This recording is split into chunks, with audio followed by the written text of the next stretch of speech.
বন্ধুরা, আমার চ্যানেলে আমি আপনাদেরকে স্বাগত জানাই। আশা করছি ভালো আছেন, সুস্থ আছেন। আমাদের প্রত্যেক দিনের সংসারের কাজগুলোকে আমরা যদি কিছুটা টিপস মেনে করি তাহলে দেখবেন সংসারের কাজগুলোও সহজ হয়ে যাবে, নিজেদের জন্য সময়ও বাঁচিয়ে নিতে পারবো, এমনকি সংসারের খরচও অনেকটাই কমিয়ে নিতে পারবো। তেমনই কিছু ছোট ছোট টিপস আপনাদের কাছে শেয়ার করব। চলুন দেখে নেওয়া যাক আজকের প্রথম টিপসটা আপনাদের কাছে কি শেয়ার করব।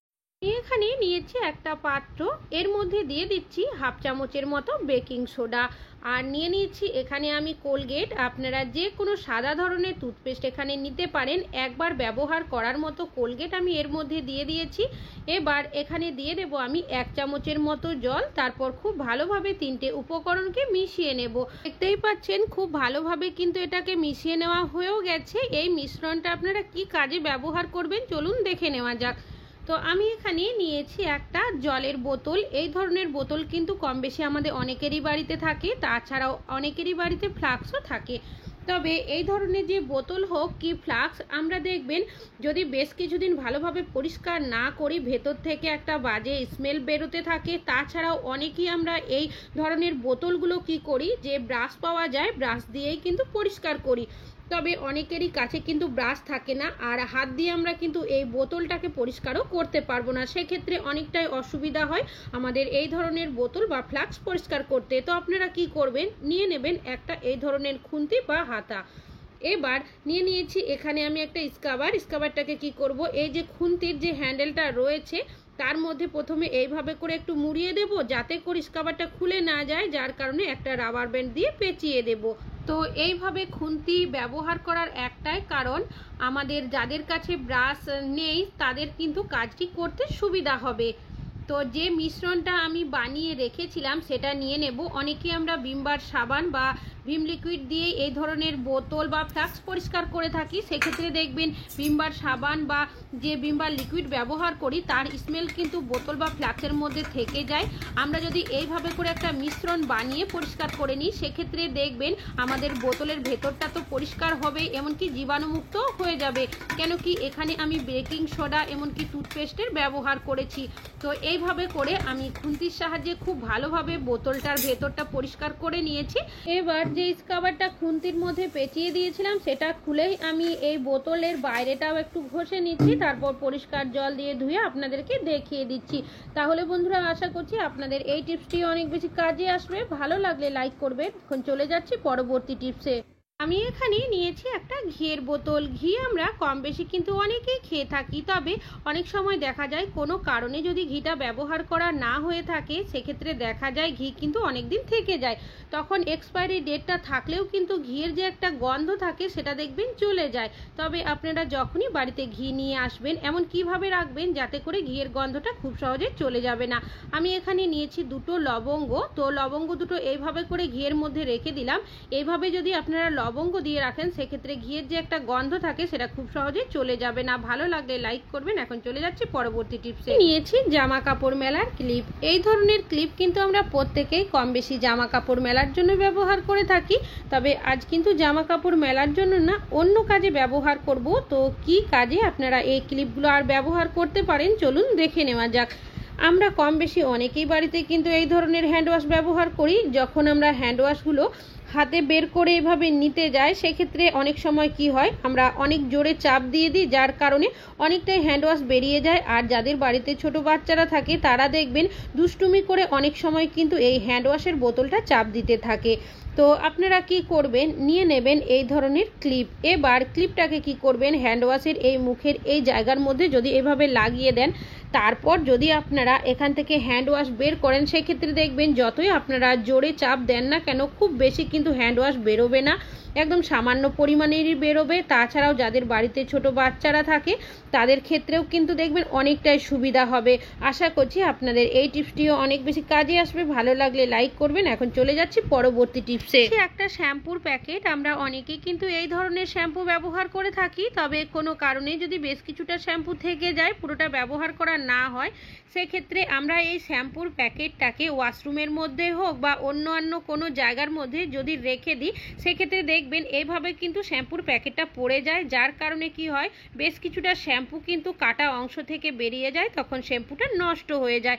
তো আপনারা কি করবেন, নিয়ে নেবেন এই ধরনের ক্লিপটাকে এইভাবে করে শ্যাম্পুর যে প্যাকেটটা রয়েছে নিচের সাইডে আটকে যদি এইভাবে রেখে দেন দাঁড় করিয়ে, দেখবেন খুব সহজে কিন্তু প্যাকেটটা সোজাভাবে দাঁড়িয়ে থাকবে, যার কারণে শ্যাম্পুটা কোনোভাবে পড়ে যাবে না। ভালো লাগলে লাইক করবেন। এখন চলে যাচ্ছি পরবর্তী টিপসে। না, আমরা কিন্তু প্রত্যেকটা মহিলারাই কম বেশি করে থাকি, তবে অনেক সময় দেখবেন রান্না বসিয়ে আমরা যদি কোনো কাজ করতে যাই বা বাড়িতে যদি আত্মীয় স্বজন চলে আসে, সেক্ষেত্রে আমরা গল্প করতে গিয়ে অনেক সময় কিন্তু ভুলে যাই যে আমরা কোনো কিছু রান্নাবান্না বসিয়েছি। সেক্ষেত্রে অনেক সময় দেখা যায় তলার সাইডে কিন্তু আস্তে আস্তে লেগে যায়, এমনকি অনেক সময় পুড়েও যায়। তখন কিন্তু পোড়া রান্না করার সবজি কিন্তু আমরা কেউই খেতে পারি না, এতটাই বাজে পোড়ার গন্ধ আসে। সেক্ষেত্রে আমাদের রান্না করা সবজিটা কিন্তু ফেলে দিতে হয়। তো আপনাদের যদি এই ধরনের সমস্যা হয় সেক্ষেত্রে কি করবেন, অতিরিক্ত যদি পুড়ে যায় সেক্ষেত্রে পোড়ার অংশটা প্রথমে বাদ দিয়ে দেবেন, আর ভালো রান্না করা সবজিটা প্রথমে ওপর থেকে তুলে দেবেন। তারপর নিয়ে নেবেন সামান্য পরিমাণের লেবু, এখান থেকে আমি হাফ চামচের মতো লেবুর রস দিয়ে দিচ্ছি। আপনারা লেবুর রস যদি না দিতে চান সেক্ষেত্রে ভিনিগারেরও ব্যবহার করতে পারেন, তো দুটোর মধ্যে একটা ব্যবহার করলেই হবে। তারপর খুব ভালোভাবে মিশিয়ে নেবেন। সেক্ষেত্রে দেখবেন যে পোড়ার একটা বাজে গন্ধ বেরোয় রান্না করা সবজি থেকে, সেটা কিন্তু অনেকটাই চলে যাবে। আশা করছি আপনাদের এই টিপসটি অনেক বেশি কাজে আসবে। ভালো লাগলে লাইক করবেন। এখন চলে যাচ্ছি পরবর্তী টিপস। লবণ আমরা প্রত্যেকেই কিন্তু রান্নাবান্না করার ক্ষেত্রে কম বেশি ব্যবহার করে থাকি, তবে লবণ আনার পর যে জার বা কৌটোর মধ্যে আমরা লবণ রাখি না কেন, বর্ষাকালে দেখবেন লবণটা কিন্তু অনেক সময় দেখা যায় ভিজে ভিজে হয়ে যায়। আর দেখতেই পাচ্ছেন এই জারের সাইডেও কিন্তু অনেকটাই লবণ লেগে গেছে। তো এই ধরনের সমস্যা হলে আপনারা কি করবেন চলুন দেখে নেওয়া যাক।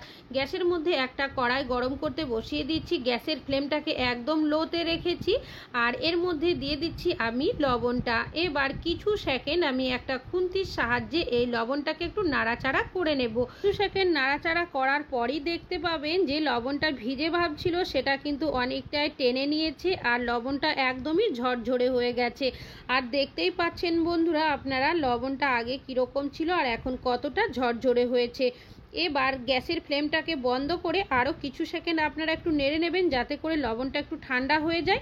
তারপর কোনো জার বা কৌটোর মধ্যে এই লবণটাকে ঢেলে রাখবেন। তবে এরপর যাতে আপনাদের লবণটা ভিজে ভাব না হয় সেক্ষেত্রে আপনারা কি করবেন, জার বা কৌটোর মধ্যে কোনোদিনই কিন্তু স্টিলের চামচ রাখা উচিত নয়, তাহলে কিন্তু আরও জং বা মরচে পড়ে যাবে।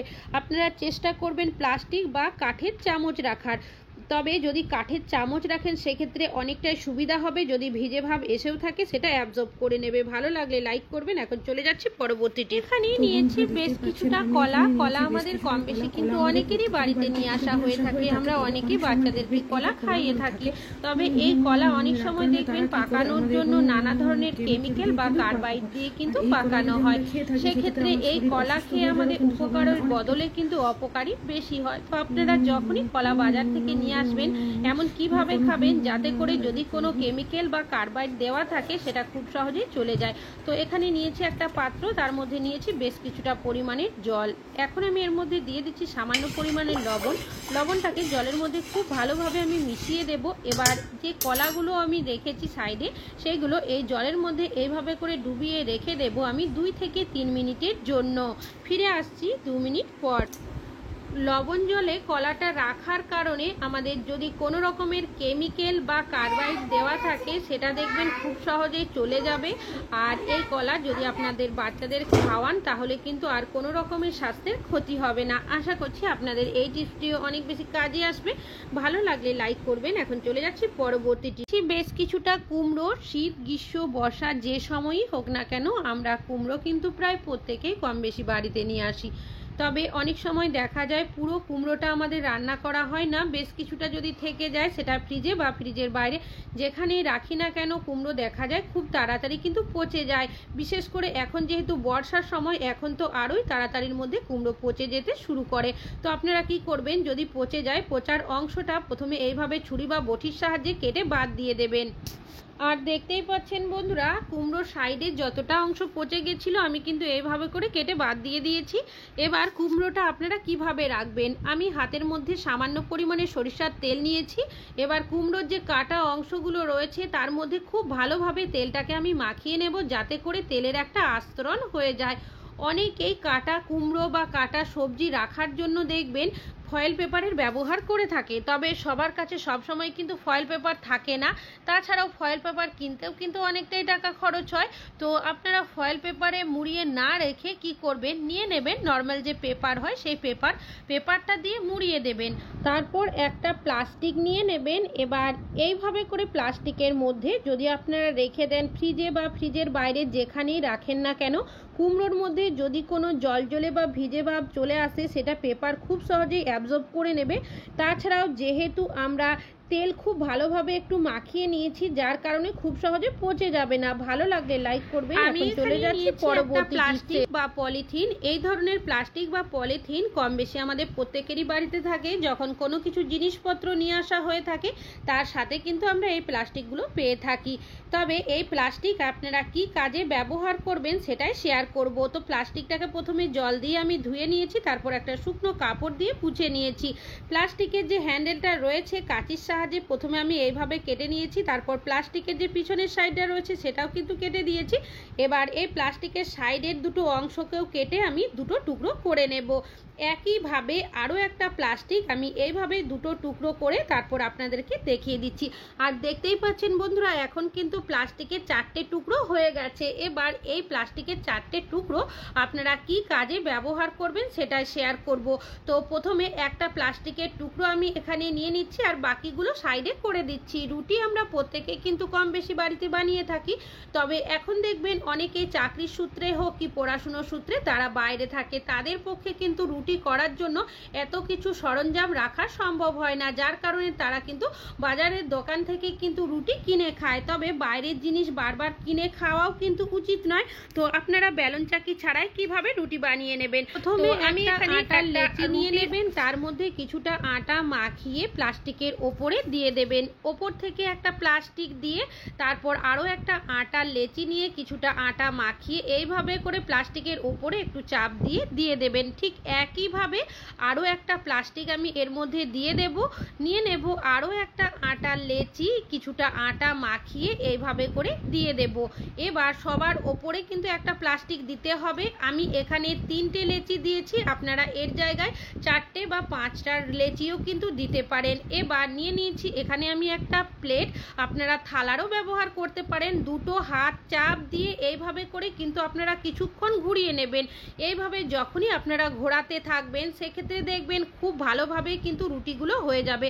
তবে আটা মাখাটা একটু নরম রাখতে হবে। তাছাড়াও আটার যে গুঁড়ো ব্যবহার করি সেটা কিন্তু একটু বেশি পরিমাণে দিতে হবে, না হলে কিন্তু প্লাস্টিকের মধ্যে লেগে যেতে পারে। আর আটাটা মাখা নরম হওয়ার কারণে খুব সহজে কিন্তু আমাদের রুটিটা বেলে নেওয়া হয়ে যাবে। আর দেখতেই পাচ্ছেন যে কতটা সুন্দর আমাদের এই রুটিগুলো বেলে নেওয়া হয়ে গেছে। আশা করছি আপনাদের এই রুটি বেলার টিপসটাও অনেক বেশি কাজে আসবে। আপনাদের হাতের সামনে যদি কোনো বেলন চাকি না থাকে সেক্ষেত্রে কিন্তু আপনারা এইভাবে করে রুটি বানিয়ে নিতে পারেন। তবে রোজ রোজ যে এইভাবে রুটি বানাতে হবে তা কিন্তু নয়, যদি প্রয়োজন হয়ে থাকে সেক্ষেত্রে কিন্তু আপনারা এইভাবে করে কাজটি করে নিতে পারেন। ভেবে থাকেন এইভাবে রুটি বানালে কাজে আসবে না, আপনারা যদি ভেবে থাকেন বানিয়েও দেখিয়ে দিচ্ছি। একটা তাওয়া গরম করতে বসিয়ে দিয়েছি, যে রুটিগুলো বেলে রেখেছিলাম সেটা একটা দিয়ে দিয়েছি। একটু সেকে নেওয়া হয়ে গেলে একটু খুন্তির সাহায্যে এভাবে উল্টো করে নিচ্ছি, তারপর ওপর থেকে আরও একটা রুটি দিয়ে আমি একইভাবে উল্টো পাল্টা করে নিচ্ছি। তারপর আরও একটা রুটি দিয়ে দিচ্ছি। এইভাবে যদি একসাথে রুটি করা যায় সেক্ষেত্রে দেখবেন আমাদের গ্যাসের খরচও কিন্তু অনেকটাই কম হবে। কিছুক্ষণ উল্টো পাল্টা করে নিয়েছি 3টে রুটিকে। এবার আপনারা চাইলে তাওয়ার মধ্যে বা রুটি সেঁকা দিয়েও রুটিগুলো সেঁকে নিতে পারেন। তো প্রথমে আমি একটা রুটি সেঁকা দিয়ে সেঁকে দেখিয়ে দিচ্ছি, আর বাকি আরও রুটিটা আমি তাওয়ার মধ্যেও সেঁকিয়ে দিচ্ছি। তাহলে বন্ধুরা আশা করছি আপনাদের এই টিপসটিও অনেক বেশি কাজে আসবে। ভালো লাগলে লাইক করবেন। আজকে এখানেই শেষ করছি, আবার চলে আসবো আরও নতুন নতুন টিপসের ভিডিও নিয়ে। ততক্ষণের জন্য ভালো থাকবেন, সুস্থ থাকবেন।